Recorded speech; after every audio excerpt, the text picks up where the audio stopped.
Operation पोलो वो police section के नाम पर कलम की एक जुम्बिश के जरिए हमारे हजारों मुसलमानों को रोजगार से महरूम कर दिया गया। कानून ऐसे बनाए गए कि कभी एग्रीकल्चरल लैंड सीलिंग एक्ट के जरिए मुसलमानों के जमीनात को छीन लिया गया, कभी जागीर एबॉलिशन के नाम पे मुसलमानों के जागीरों और मनसबों को छीन लिया गया, तो कभी इनाम एबॉलिशन एक्ट के जरिए जमीनात को छीन ली गई। अरे जो तख्त ताज का वारिस था, जो कभी तख्त पे बैठा था, ताज था उसके सर पर, आजादी के बाद मुसलमान रक्षा ढकेलने पे मजबूर हो गया, बंडियों पे आ गया, उसके महलात वीरान हो गए और उसके तख्त ताज अजायब घर की जीनत बन गए।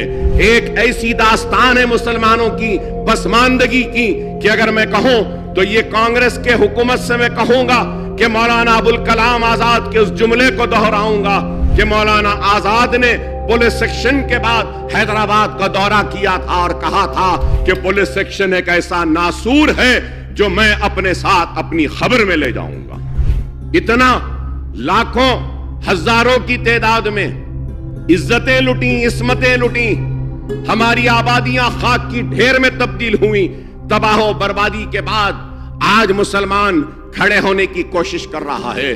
तो इस कोशिश में अगर कुछ मददगार अगर कोई साबित हो सकती है कोई चीज, तो मैं समझूंगा कि ज्यादा से ज्यादा एलोकेशन मुसलमानों के लिए, ज्यादा से ज्यादा मौके मुसलमानों के लिए, ज्यादा से ज्यादा रिजर्वेशन के जरिए मुसलमानों को नौकरी देना, इसके जरिए ही मुसलमानों की पसमानदगी को दूर किया जा सकता है। और मैं उम्मीद करूंगा, हर किसी से हमने उम्मीद लगाया, लेकिन हर एक ने हमारे उम्मीदों को चिकनाचूर किया। हमने हर एक से आस लगाई, लेकिन हर एक ने हमारी आस को तोड़ा। और आज हम ऐवानों में अपनी नुमाइंदगी के जरिए अपने मसाइल के हक के लिए लड़ते हैं, तो हमको बीजेपी का बी टीम कहा जाता है, हमको इनका नुमाइंदा कहा जाता है। क्या हमको हक नहीं हमारे हक के लिए लड़ने के लिए? क्या एक रेड्डी को हक है अपने हक के लिए लड़ने के लिए? एक कम्मा को हक है अपने हक के लिए लड़ने के लिए? एक वेलमा को हक है अपने हक के लिए लड़ने के लिए? एक राव को हक है अपने हक के लिए लड़ने के लिए? और एक एससी को हक है अपने हक के लिए लड़ने के लिए?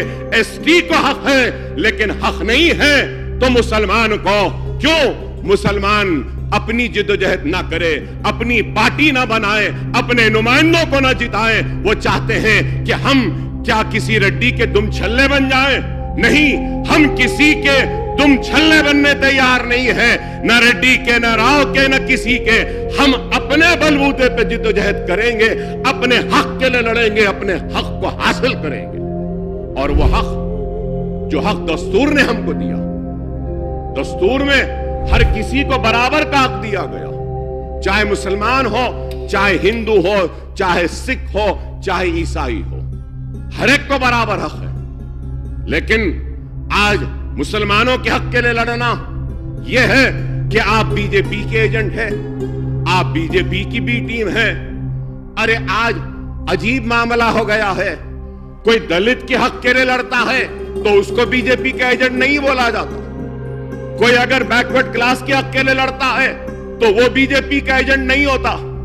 लेकिन हम अपने हक के लिए लड़ रहे हैं। और आज हक की लड़ाई क्यों लड़ रहे हैं? इसलिए कि हमने सबको आजमाया, नेहरू को आजमाया, इंदिरा गांधी को आजमाया, हमने राजीव गांधी को आजमाया, हमने वीपी सिंह को आजमाया, हमने देवेगौड़ा को आजमाया, हमने सबको आजमाया, लेकिन हमारी पसमानदगी दूर नहीं हुई। और आज हम अपनी हक की लड़ाई मजलिस इत्तेहाद अल मुस्लिमीन के जरिए लड़ रहे हैं और लड़ते रहेंगे।